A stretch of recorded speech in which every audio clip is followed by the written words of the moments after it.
Hey everyone, welcome back to Todd Bowser's world famous YouTube channel and another episode of our Dynamite High Limit Casino Coin Fisher. I'm back at it again today and I have a little bit of a weird but different setup. And I have a pretty hefty buy-in I'm facing today. I've been stepping up towards the like $3 to $5 million buy-ins. But today I'm sticking at a $1.5 million buy-in because I don't see any of those white chips and really any of the machines, so I decided I would just go with a lower buy-in machine and try for one more video of high reward maybe. And the one reason I chose this machine was because there are two multipliers. I have not seen more than one multiplier in a machine for a very long time, so it's pretty awesome that I got two in here. So if I get one, it doubles my winnings, but if I get two, it doubles them again. So really, I could quadruple my winnings.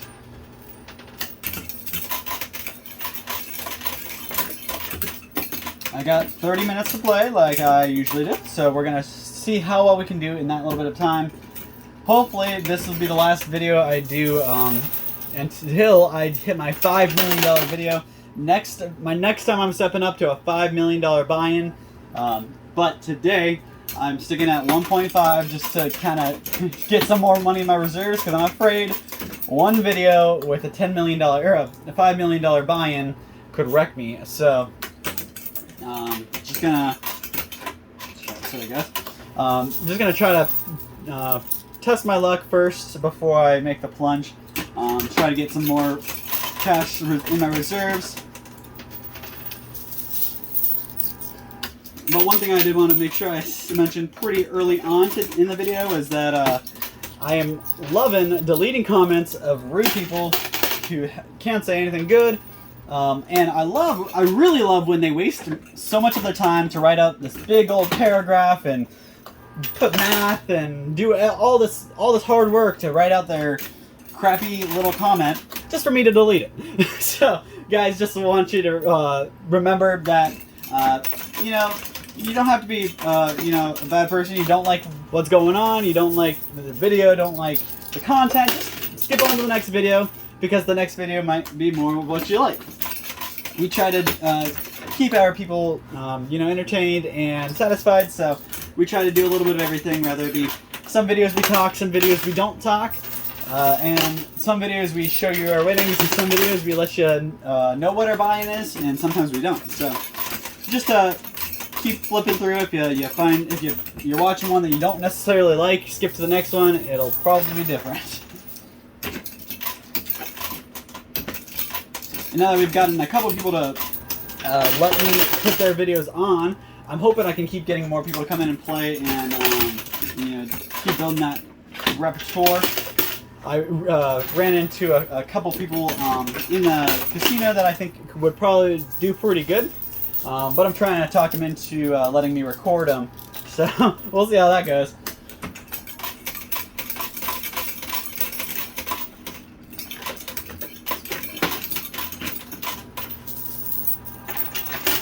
So I don't want to discourage you guys from commenting. I want the comments, but I want some good, positive, some comments that actually do something. Don't waste your time making a comment that's gonna, inevitably get deleted and just burn all that time away. So, that was actually cool. You guys see how that everything just kind of slid backwards. So it's a nice, pretty orange shelf now, but we actually got this, I'm calling it a sunrise because it looks like the sunrise, but it's getting closer and closer to the edge, so hopefully we can get those getting out of here.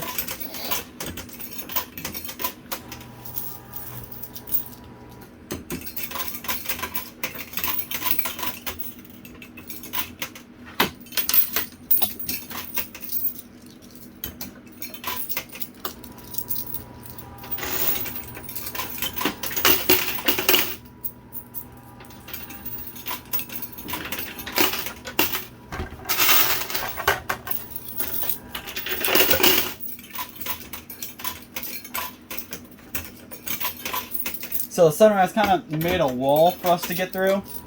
You notice we got a big wall here and all the high value stuff is right behind it. But good news, stuff's fallen. You just notice all that purple fall. Sometimes it can kind of act as a really stubborn stack and it doesn't fall at all.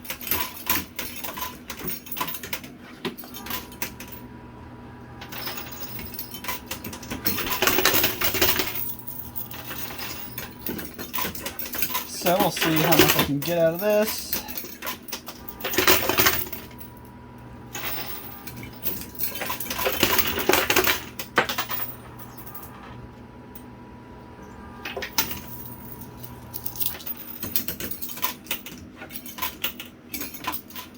Notice I stopped it where I stopped it just because I'm trying to build a little more intricate wall with a couple different levels.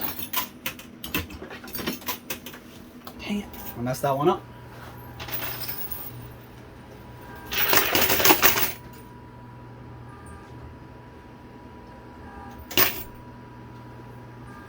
Alright, so let's see what I can get on. So it looks like only one $10,000 chip on the top shelf. The rest is all $25,000 chips. So we gotta get the rest of those off. Give me where most of my winnings are. But like I said, the most important thing to get out of here today is those multipliers. I want to get both of them because I haven't.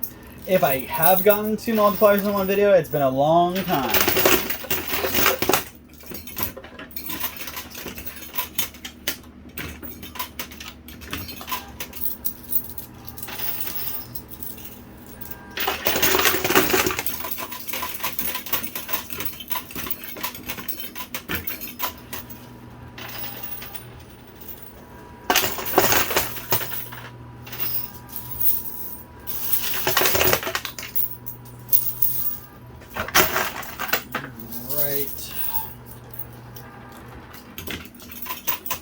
Almost got the top shelf cleared. Got quite a mess on the bottom shelf though.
Wasted a couple quarters there trying to unstick some quarters, if that makes sense. That's why there's a little bit of a pile of quarters right there. We got all the big stuff off the shelf now though, so now it's all on the bottom shelf we got to get through.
Alright,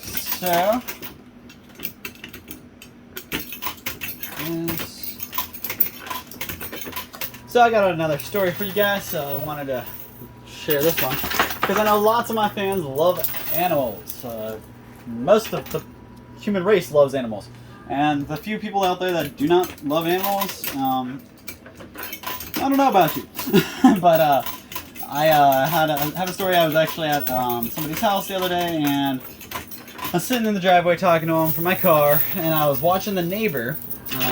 Well, it wasn't really the neighbor; it was the neighbor's kids. So it was like 2 or 3 younger kids. I'd probably guess aging from 8 to 15. And these 3 kids were walking this little puppy. It's a little cute dog, and I want to say it's a pit bull, but it could be a lab. It's hard to tell because it's so young. It's a puppy. And we didn't really get close to it. We just kind of looked across the yard.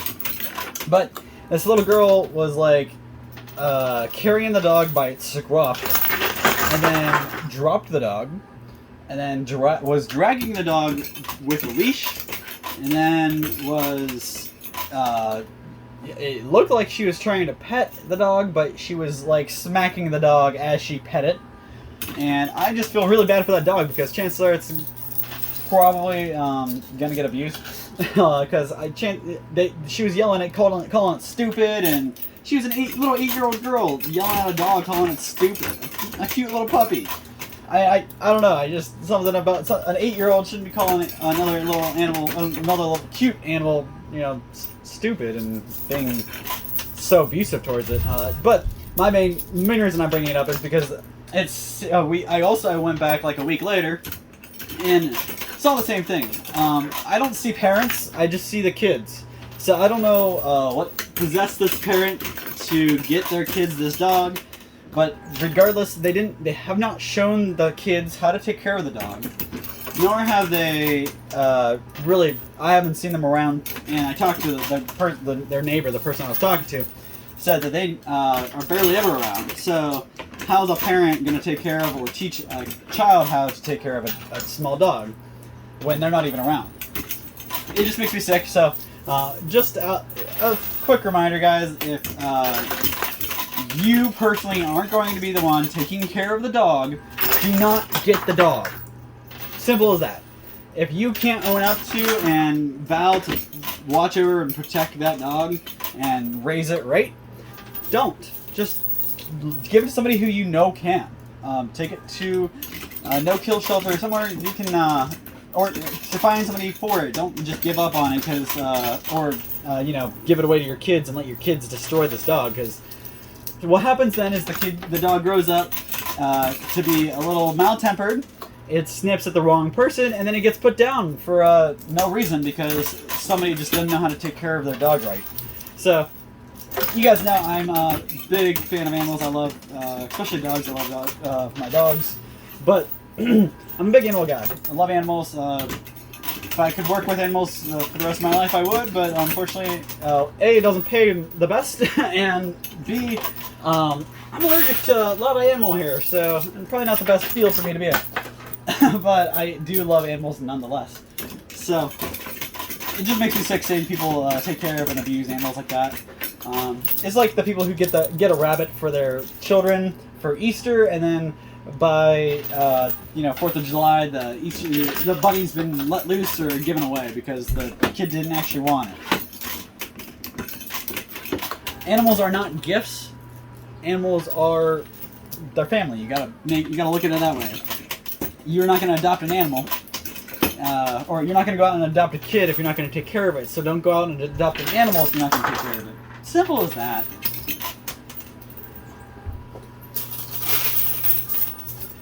And I'm going to use that as a segue into my next talking point. I was driving through Canton, and I was at a red light, and I just kind of happened to look over. It was a really long red light, guys. I was probably at this red light for about 5 minutes, 5 to 10 minutes, honestly. Traffic was bad. I think there's some kind of event you're letting out, but anyways, I was stuck on the red light, and I looked over, and there was an apartment building. And I want to say it's one of the lower development areas of Canton where this apartment's probably like an income-based apartment. And they probably serve a lot of like homeless people. I'm not really sure. I don't know for sure, but it was in that area, and it looked like a government building, a government apartment building or something.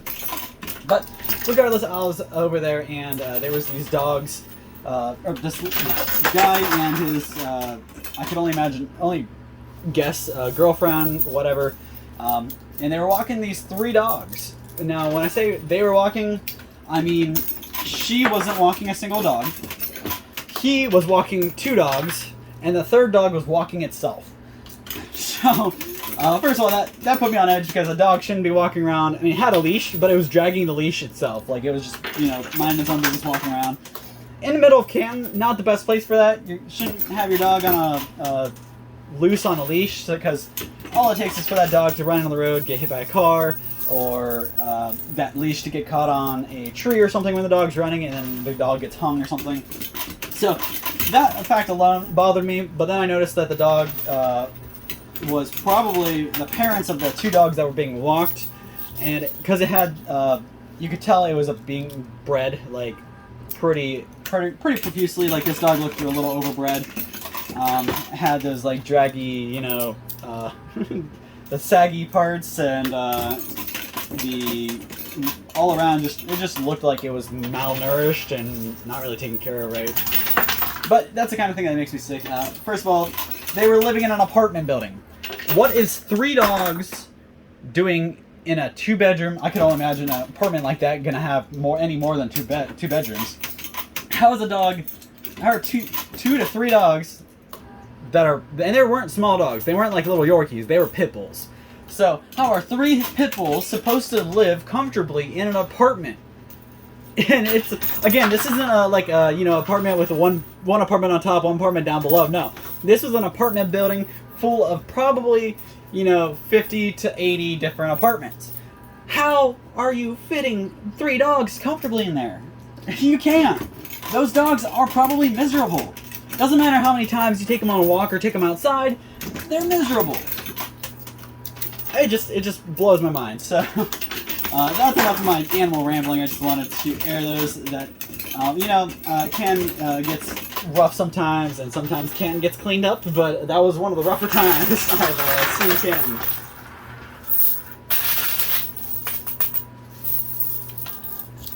So what I want you guys to be a little more active. Drop some comments down below.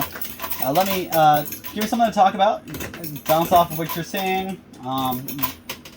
Bring up a story. If any of my stories remind you of a story you have, drop it down below. Let me know where you guys live. What drives you nuts? What do you notice about animal pet owners, or what pets have you seen in places they don't belong? I'm all for. I really don't take it wrong.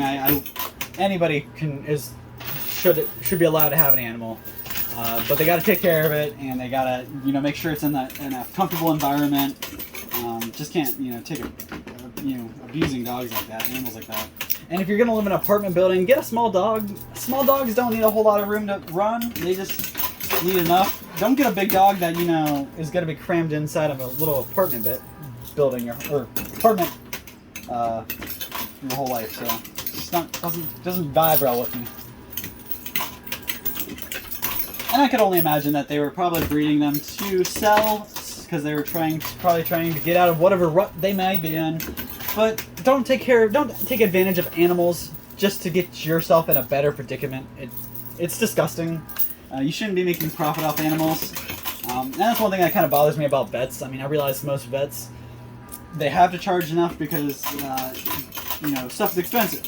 I get it. But sometimes I feel like vets just kind of overcharge because they can.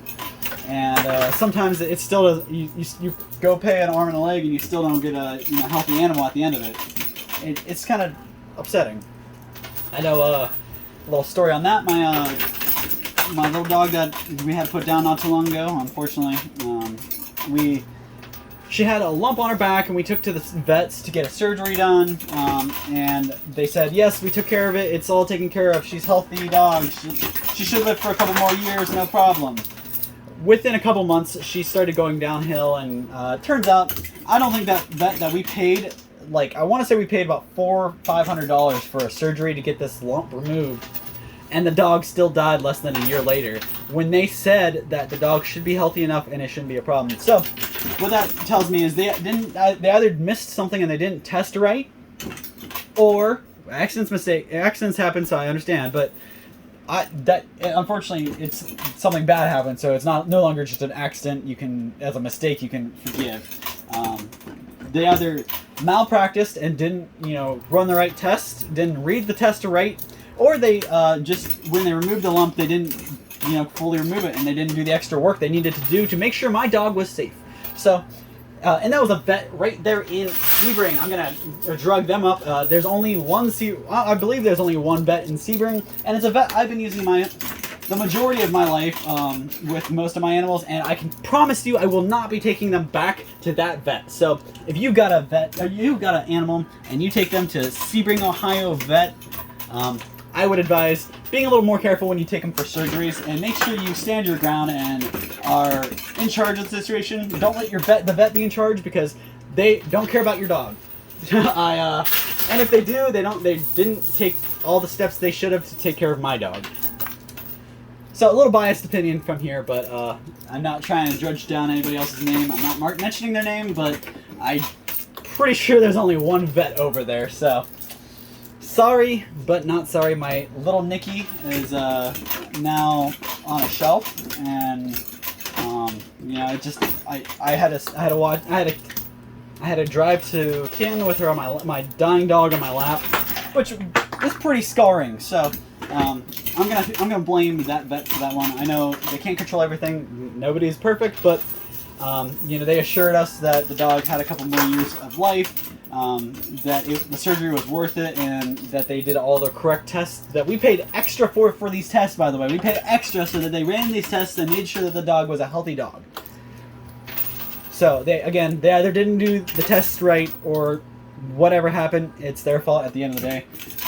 Because we paid them, we did our part to try to take care of our dog, and again, can't say enough that I know they didn't, maybe they didn't do it on purpose, but regardless if they did an accident or not, it was ultimately on their hands to take care of my dog.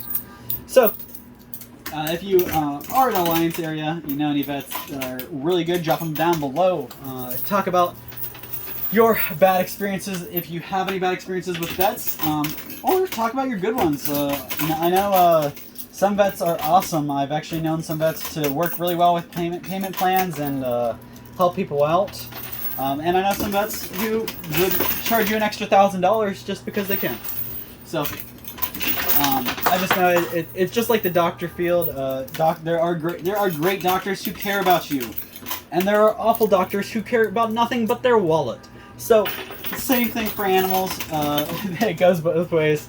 There are people who are really good out there that just want to do their job to the best of their ability, and there are people out there that aren't the best people that just want to do their job to the best of their ability to get money. They're not trying to do a better job, they're trying to get more money.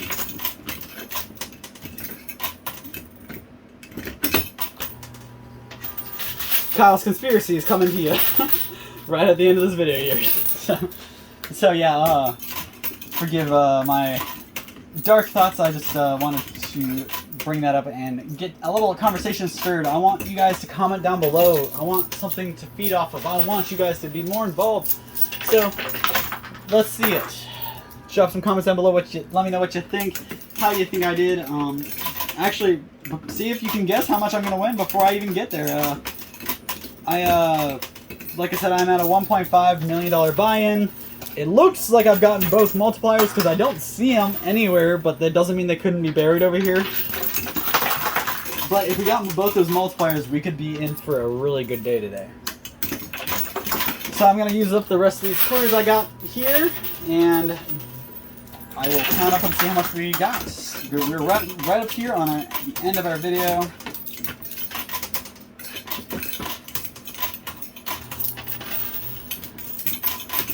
And then I'm going to do a nice kind of double-sided wall.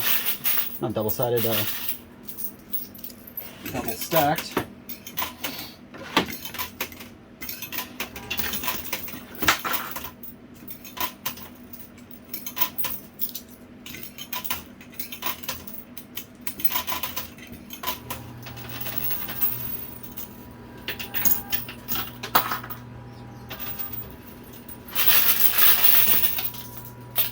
Alright, it's the last handful of quarters I got in my little basket here. I'm just going to use them up and then call it quits. Tap out.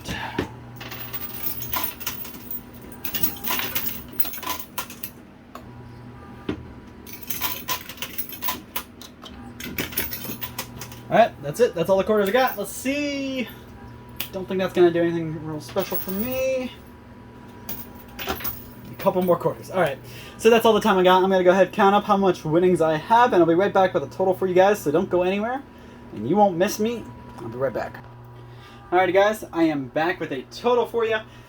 So, we actually had a pretty good day. So, you remember I told you that my buy-in was 1.5 million? So, let's go ahead and do the math. Start over here. These are $500,000 stacks, and we've got two of them, so that's $1 million there. 50,000 here. 300,070, yeah, 370,000 here, 96,000 here, 44,000 here, and we got two multipliers. So you add it all up, and you got $1,560,000 without the multipliers. So $1,560,000 with the first multiplier. So times it by 2. And that takes us up to $2,120,000. So that puts us up a pretty high, about $600,000 profit. But we don't stop there. We have the other multiplier as well. So $2,120,000 times another 2, and that's $4,240,000. So I just more than doubled my buy-in. My buy-in 1.5.